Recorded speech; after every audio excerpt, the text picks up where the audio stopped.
Doug Conant played D1 collegiate tennis at Northwestern before serving in the corner office as president at Nabisco, president and CEO at the Campbell Soup Company, and chairman at Avon Products. Today, Doug serves as founder and CEO at Conant Leadership, a mission-driven community of leaders and learners who are championing leadership that works in the 21st century. Doug, the Dominator, welcome to Down 40 Love. Well, hey, it's the first time I've been called the Dominator, but I like it. It has a nice ring to it. We have a lot of nicknames. I worked for a coach by the name of Greg Patton at Boise State, formerly at Cal Irvine, and Greg was a master at nicknames. And I found when you talk about leadership, it really helps establish your culture because everyone likes to be recognized. And if you can find a nickname that can boost someone's confidence, it goes a long way. So hopefully you've taken it in good stride. Yeah, no, that's great. And that, as you and I talked briefly before we came on air, leadership is personal. And to the degree you can, when you're coaching people, you can make them comfortable and lift their sights a little higher. It's amazing what they can do. So I'm excited that we're connecting today, in particular because of your tennis background. You know, Doug, you played collegiate tennis at Northwestern, which has a strong history of success on the court, and Northwestern's academic prowess is well known globally. Can you give us a little bit of background on how you got involved in competitive tennis and how it led you to Northwestern? Oh, yeah. Well, I could talk all day on this subject, but I know we only have a half hour. The thumbnail sketch is I started tennis very late in life, maybe 12 years old. And I was pretty athletic, but not real athletic. I was very introverted, and I discovered, I could hit against a wall all by myself, and it worked. I tried out for the freshman high school tennis team when I got to New Trier High School in Winnetka, Illinois, and they took like over 20 people, and I was cut from that team. I couldn't make the freshman team at this high school, and then I kept hitting against the wall and by myself while all my friends went off to tennis practice. And I had a good run, and by the next 3 years, my last year of the 16s, my 2 years in the 18s, I was one of the better players in the Midwest. At the time, it was the Western Tennis Association. And Northwestern happened to be about 10 miles away from where I grew up. And the coach there was Claire Reeson. His son, Marty Reeson, had a great career at Northwestern and a great career professionally. And Coach Reeson was aware of me because I was in the Chicagoland area and the Chicagoland Tennis District Association. And I had the opportunity to go 10 miles away from home, get a free education at a great school. And I took him up on it. But I was still learning and growing. I can remember going to Kalamazoo and for the 16s and the 18s, and I was just getting my feet wet. And it was really a neophyte at that level. And getting a chance to see all these people play, and then to play against them.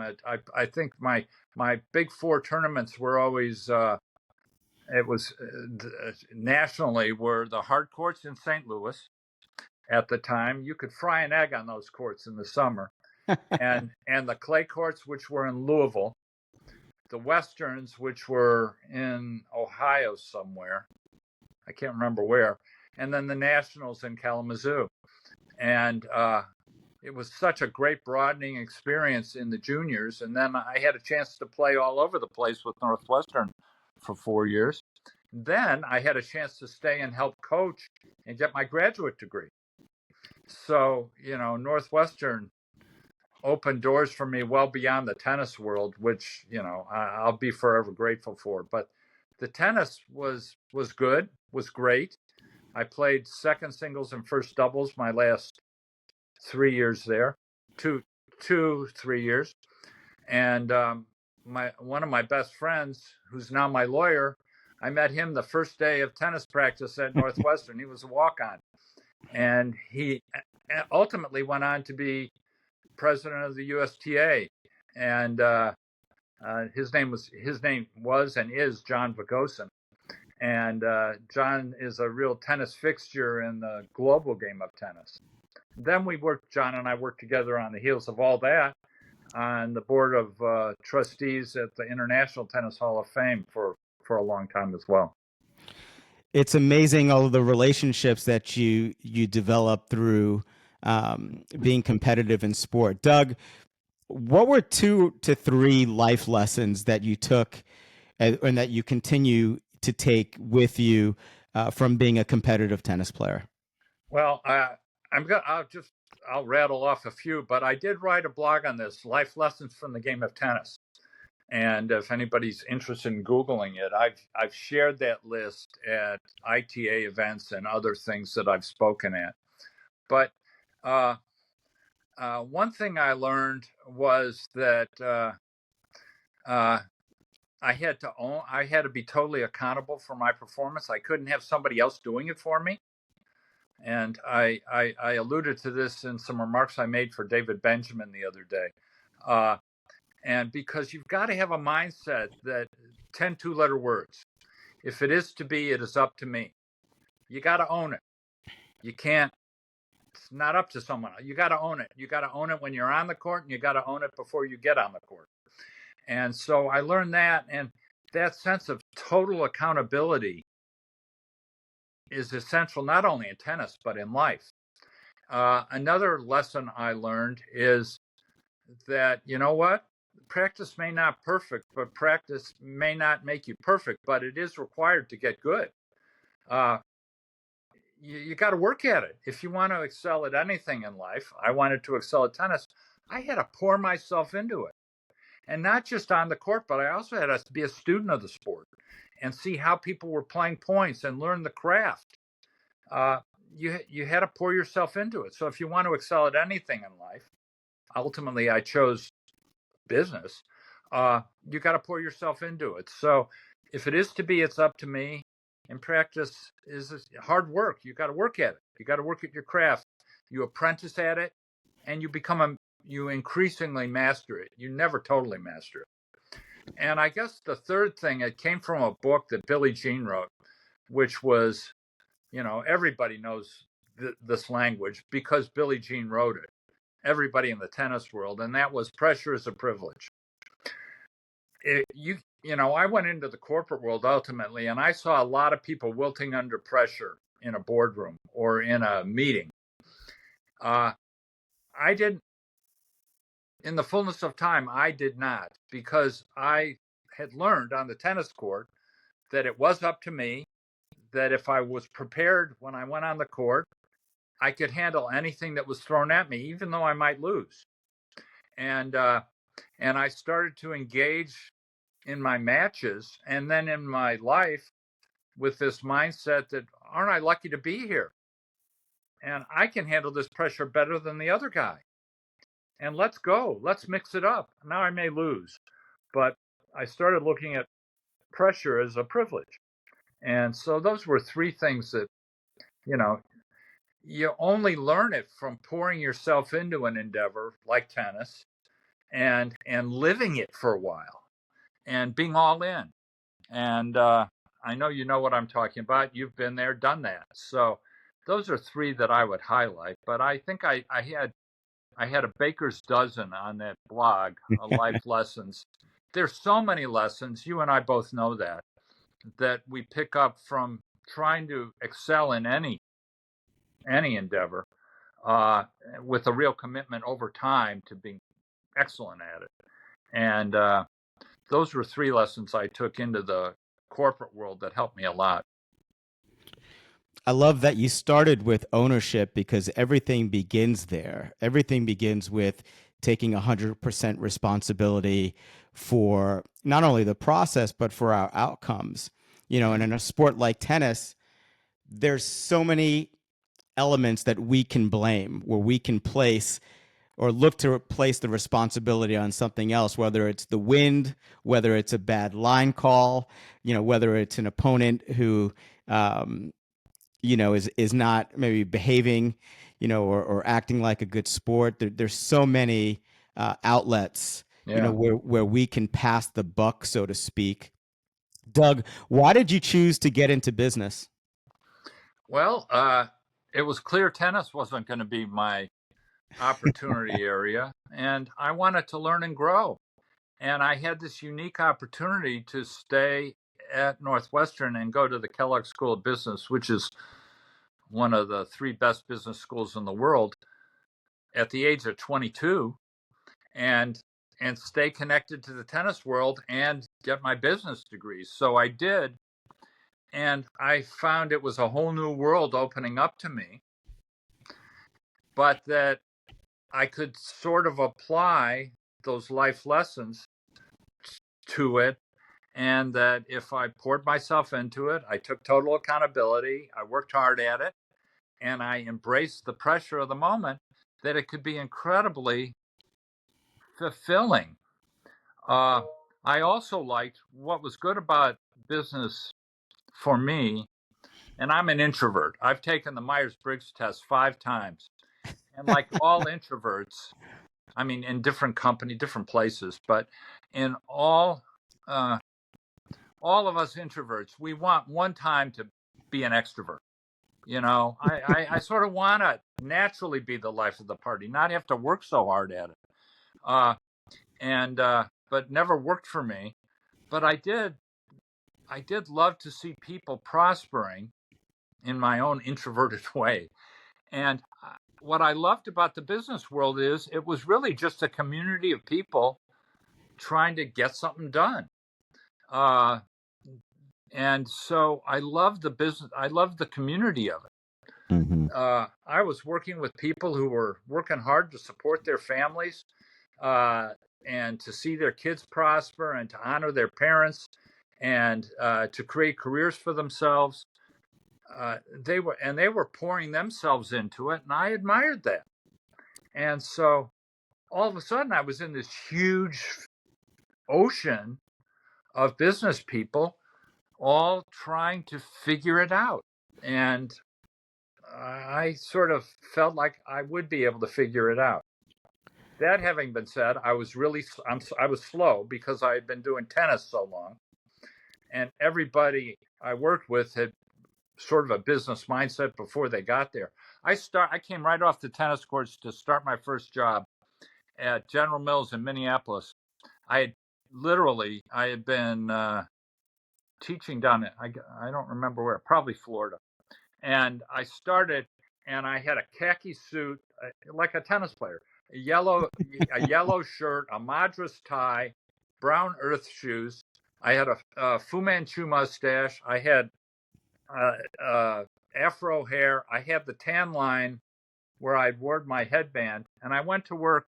And I showed up at work, and everybody had a white shirt, a blue suit, and a red tie on with wingtips. And I show up, and it was like, whoa, culture shock. And but you know what? 6 months later, I found I could retain my identity as an individual, but I could also play the game. And I found it fascinating trying to work my way into that world. But I was slow. I got fired relatively early on in my career, and but I did ultimately figure it out.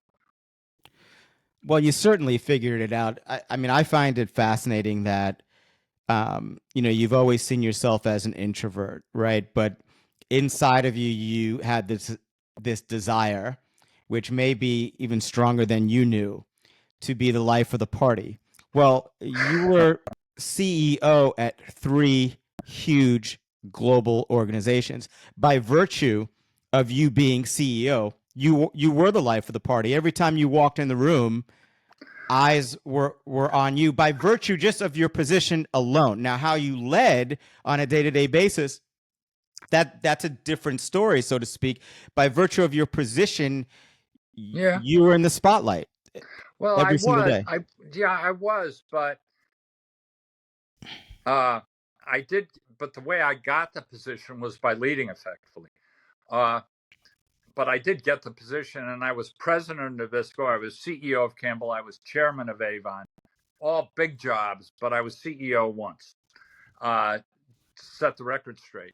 Okay. But the I think the key was to be able to, knowing I was introverted. One of my best friends, a good friend, is a woman by the name of Susan Cain, who is the champion for introverts. She wrote the book Quiet, and she would tell you that the most untapped resource in any company are the introverts, because companies aren't built to listen to them. They're built to listen to the people that are talking. Yeah. And and but I am an introvert, but we're probably going to get into this because I think it's essential for navigating today. Is you have to have courage to walk into that room when you're an introvert. I mean, you got to double down. You got to be Yeah. ready to go in, because you're not excited about going into that room. An extrovert can't wait to get in that room. Yeah. An introvert's saying, "Holy shit, I got to Yeah. go in there. I better have my act together. I better be accountable. I better have worked hard. I better be well grounded. I better have a pressure is a privilege mindset." And I think that's what's required for people today when they're going into these. I mean, it's a chaotic world. When you're going into this chaotic world, whether it's athletically or professionally, you have to really be well anchored in who you are and how you want to show up. And I have this belief that it takes courage, you know. And Maya Angelou has this quote about courage, and she says basically it's the mother skill. It's the one attribute you have to have, because you can't practice any other attribute if you don't have courage, because you will wilt. So you have to have courage. And when I think about courage, I believe that that a lot of the leaders, a lot of the people that might be listening to this podcast want to have courage, but they don't know where to go to get it. And I can only say that it's hard to display the courage of your convictions if you don't know what your convictions are. And I think that's the root of the problem. Most people don't know where they want to stand on things. They're trying to just get by and respond to this crazy world that's coming at them. They don't know where they want to stand. And what we do in my work now is we try and help people get really well anchored with who they are. We tell them your life story is your leadership story. And it's where you will find the courage to perform. You got to go deep into your world and figure out what you want to stand for. And then you got to bring it forward in the world at large. Most of us have gone into the world and we start taking our cues from, well, our teacher wants us to do this. My coach wants me to do this. My professor, my parents, and so, or my boss. We're all listening to what everybody else wants us to do, but we're not sure what do we want to, what do I want to do? Brene Brown, another friend, has a great quote. She said, look, you can either stand inside of your story and own it, or you can stand outside of your story and hustle for your worthiness every day. And that's what I see a lot of tennis players doing. They're taking these cues from everyone else. They're not standing inside their story, and they're hustling. They're hustling to feel worthy every day. I see it. The same thing's true with business people. They're hustling for their worthiness every day. Somewhere along the line, we all took these incredible cues we learned in life, because we sort of know how we should be, how we want to be, but we put them in the parking lot where we're trying to make everybody else happy. And what I learned in tennis was, if I was really well grounded when I went into a situation, I could show up there and I could do it effectively in the fullness of time. If I didn't know the answer, I don't know. but if I did, I could show up. And I think that's where a lot of aspiring leaders today who are just swamped with, I got to get home to feed the kids, I got to get home to do this, I got to show up at work, they want this done by when, and maybe I'll finish this after we put the kids to bed tonight. They're just swamped, and they're saying, well, where do I go to figure this out? And I would say you go in. All the answers are in you, and only you can figure this out. You have to own the journey. If it is to be, it is up to me. And so that's what's essential. And ultimately, you build courage like it's a muscle. You're not all of a sudden able to do it. You work it, and you build that muscle over time. You practice at it. You put yourself in smaller situations where you can see how you do, and you go into bigger situations. But courage is the key, and it's hard to find. It's so funny, though. It's all inside, and we're all looking outside. What does Tony Robbins think I ought to do? What do all these? What does Doug Conant think I ought to do? No. It's all in there. You know what you grew up. You know what your values are. You learn them from your parents and your grandparents and your neighborhood. You know how you need to show up to feel good about yourself. But somehow people lose sight of that. That's what and helping them, there's no better feeling right now. All I do is help people find their true north inside. And gosh, it's such a good feeling when you see these little aha moments where, yeah, of course I know how I want to show up, but I can't show up that way at work. Well, the reality is, if you don't, you probably will never get anywhere at work. You have to show up that way. You have to be your authentic self. I'm on a soapbox. I'll get off for a while. Well, you have a great story, to build on that with Lou Gerstner, just in terms of, I did read a little bit of your book, The Blueprint. It's fantastic. It takes some time. It's very in depth. It is work. Yeah. I read the chapter on courage, and it's great.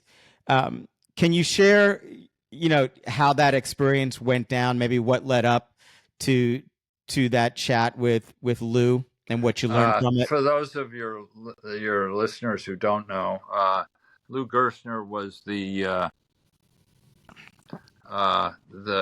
wildly successful chairman and CEO of IBM.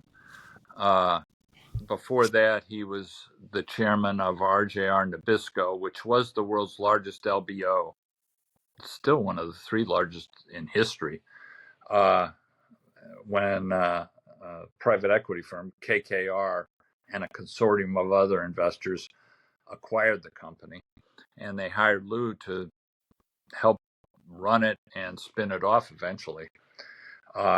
He was doing a good job, and then he was recruited to IBM to do a great job at IBM. But he was a scary guy. He just loved poking at you, And I was hired by the CEO of Nabisco to come run their tiniest division.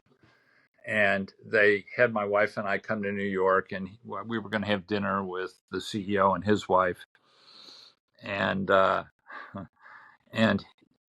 that's what I thought I was there for. But the CEO said, well, Lou would just like to say hello to you, just like to meet you. And I thought it was just a meet and greet. And and he was like a god at the time in the corporate world. It would be like, yeah, he was a god. And so I went into his corner office in New York City, and he looked at me. He said, "Why in the world should we hire you? What are your credentials to do this job? Have you ever done anything like this before?" And I thought I was just going to say hello to him. And I was trying to be polite for the longest time. And he kept pushing me. And I'm an introvert and I'm shy. I know it's hard to tell from this conversation, It's but about you. I mean, I was just not ready for this, and he knew it, and he was reveling in it, and so and I finally said, well, you know what, Lou? It's pretty clear to me that you don't know your ass from your elbow about how to run a consumer food business. I do. And I don't really need this job. I'm doing just fine where I am. And I was. So if I don't have the right qualities to do this job, you shouldn't hire me. And then he looked at me and he had this wry smile on his face. And he basically said, I wish I could remember the words exactly, but he basically said, well, it's about time you stood up for yourself, because he was testing me. It was a stress test. He was going to wait for me to push back. And I did. I finally found the place. I went to the place where I had the courage. I knew I knew I could do this job. And I just had to stand up and be counted. And I was one of the few people that actually enjoyed working with him after that. I saw it as, okay, I'm going to see Lou again. Here comes the test. Let's go. Pressure is a privilege. I'm going to own it. I've worked hard. I'm ready. Let's go. Let's mix it up. And I go back to my tennis roots of starting there. And I just didn't have that natural talent to be great at tennis. I had the talent to be good, but I had the talent to be effective with other people in the work environment. And a big part of that was developing the courage of my convictions. Well, successful people like to work with successful people. And, Lou wanted to, to see if you were willing to step up and talk like a peer, not like a That's yes, a good point. not like a Yeah. yes man. And I speak from experience. I mean, in my 20s, I was fortunate to interact with a lot of CEOs through tennis, at a Westchester country club. So, on a day-to-day basis, I got a chance to see some of these leaders in finance and in business and in investment banking, how they interact socially, how they interact in competitive situations on a tennis court. And you learn a lot, when you pay attention. Doug, what does Down 40 Love mean to you? Well, okay, here we go. It's like, here we go. Let's get it on. It's okay, pressure.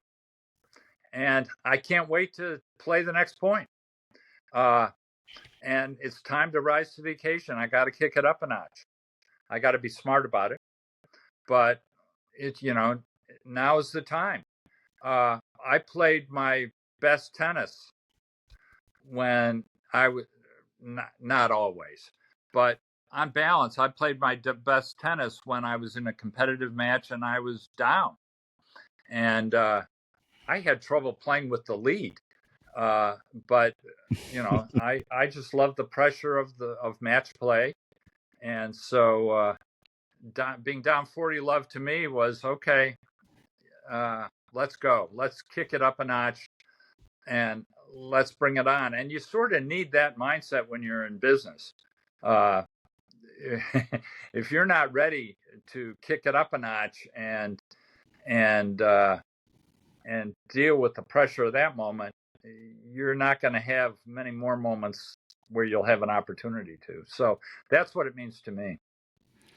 Well, I mean, Mark Cuban said, that professional athletes have it easy, so to speak, because business is 24/7, and the professional athletes are competing maybe 6 months a year. Or if it's baseball, I don't know if it's 10 for them or whatever. It doesn't matter. Tennis, actually, they're out there almost 12 months, during the year doing something, some form of training, playing Grand Slams. You were fired at 32. I'm sure that wasn't the only time that you experienced a setback. Doug, what specific strategies could you share with us around building resilience in our lives and work? Well,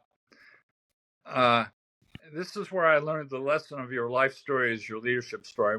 When I was fired, I was sent to an outplacement counselor his name was Neil McKenna. He's a fantastic guy.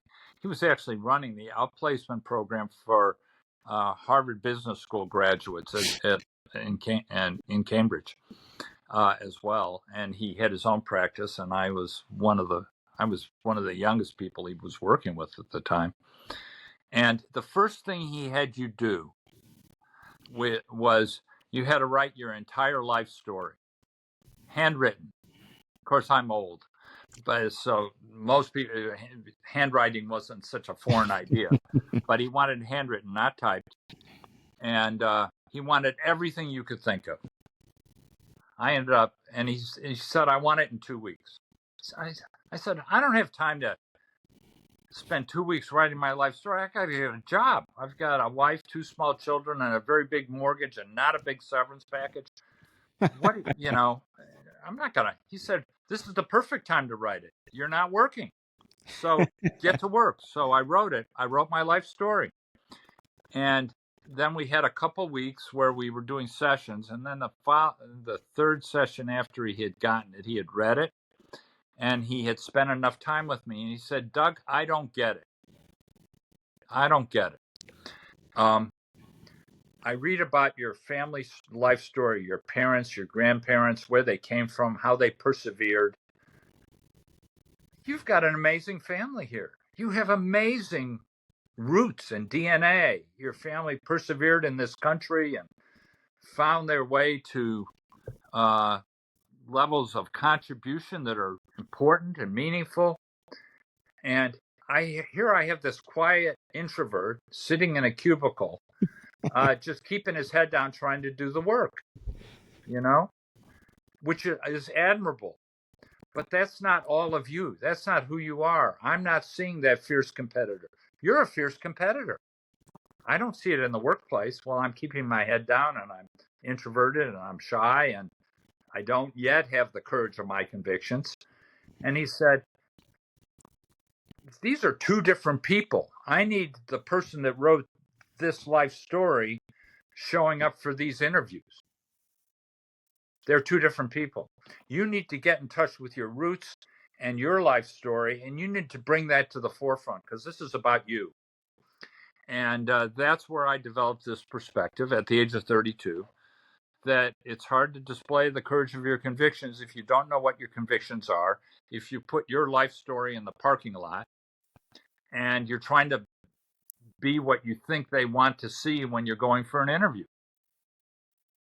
Because you got to get a job and you got to bring home a paycheck and all that stuff. And that's where it began to dawn on me. It took me a long time that I needed to just kick it up a notch and own this thing in a much more substantial way and be authentic in that ownership. And so that's what I did. And I eventually got a job, barely, before my severance ran out. But I got back on the horse and I started to discover, I can be courageous and I can not only survive, but I can thrive and be myself at the same time. See, wherever you are in the world, whatever organization you're in, the organization has a set of values. You remember the old Venn diagrams we had in grade school? Yes. Yeah. There's the organization values, and then there are your values, your life story.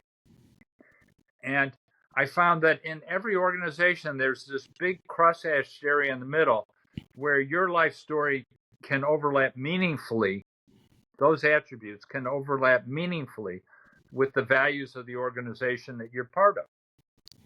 And so I started to see it's not about seeing how I'm different from everybody else and trying to protect myself there. It's more about engaging on the things that are the same. And so I started to see that, there are a lot of good people here. They all want to do the same things. I can be myself and, and I'll be fine. And in fact, the more the more I became myself, the better I did, which was like counterintuitive to when I started, and I was just trying to do whatever it took to make my boss happy. So that's where it went. It started. I think I know I started the book that you read. The first introduction was about that incident where it started to dawn on me that there's a better way, and it's all on a path towards being your authentic self while you honor other people. Sometimes we need to be kicked out on our ass to even start thinking about courage. When the more I listen to your story, I mean, you were winning. I mean, really from the beginning. I mean, you picked up a tennis racket at 12 and achieved a lot within a 10-year span. I mean, more than most who, like myself, picked up a racket when I was 5 years old, and you're feeling burned out by 12 or 13. Okay. Yeah. So, you were winning, and then you went to Northwestern. You're winning in the classroom. Then you get into the workforce. You're winning. And then at 32, boom, you get fired. It's a setback. It's the first time it's ever happened. You start thinking in a different way. And as cliche as it sounds, we often learn more from our losses Yeah. than our wins. And you mentioned Tony Robbins earlier, it in our conversation, and he talks about, when people succeed, they tend to party. When they fail, they start to ponder, and it's so Yeah. true. Doug, what would you like your legacy to be? Well, I've sort of landed on what matters to me, and it grew out of my life story. And I want to be known as someone who honored all the people that I was with on my journey. And I honored them, and in some way helped them have a better life experience. I go back to Neil McKenna, my outplacement counselor. When I was fired, I won't tell that story, but I was fired. I was in shock. I went home, and ultimately they said, "But we've hooked you up with this outplacement counselor. You should call him." I called him at the end of that day, and he answered the phone, and he said, "Hello, this is Neil McKenna. How can I help?" And every time and this was before this was landlines. We had push button phones then, but that was about it. We had no caller ID or anything. Every time Neil answered the phone, he would say, "Hello, it's Neil McKenna. How can I help?" You could be the plumber or the mechanic calling to tell him his car is ready to be picked up, and he's there to help. He set the tone with every conversation. He was there to help. And he led an amazing life. He led an amazing life with this maniacal commitment to be helpful to people. And that inspired me to go back to my roots and to honor and help people. And that's what I do now. I've run in Conant leadership for 12 years now. I don't get paid for it. We charge for a few things, but that's so we can pay the people that work there. And if we make any more than that, the people that work there, the people I work with, get to choose where we give it away to, what nonprofit organization we give it to. And so I feel like I'm living into, this is what I was meant to do, just to be helpful to people in ways that work for them. And so that's my legacy. That's the legacy I hope to have created when all is said and done. Of course, I plan to live to 120, and I'm only 73, so I got a long way to go. You do. But anyhow.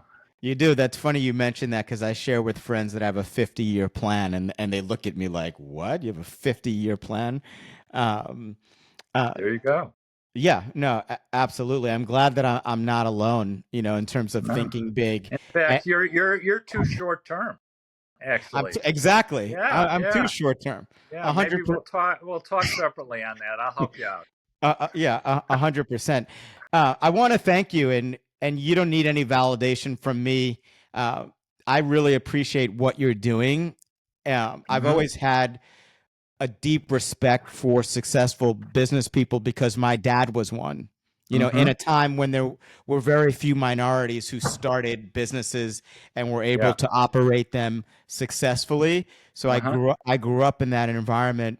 But I think even more so, related to your story, you know, you've gotten to the mountaintop more than once, and now you've created a system and processes um, to share with as many people as possible. And you're really leading with generosity. And for that, I want to thank you. And I want to thank you for your time that you've given us today. Thank you. And I just want to make a postscript to that. What I learned in my work was uh, every day I needed to lead with generosity. It's not when you're done that you start being generous. It's the whole journey, leading with generosity every day and helping others every day. And once I started to lean into that, I did better. So a lot of people think it's okay, now you've made it, now you can pay it forward, which is nice. But what I discovered was, gosh, leading with generosity, you can't start soon enough. And that's what you're doing now with your podcast. So I salute your work as well. I appreciate it. Thank you so much for your time. You're great. All right. All the best. All right.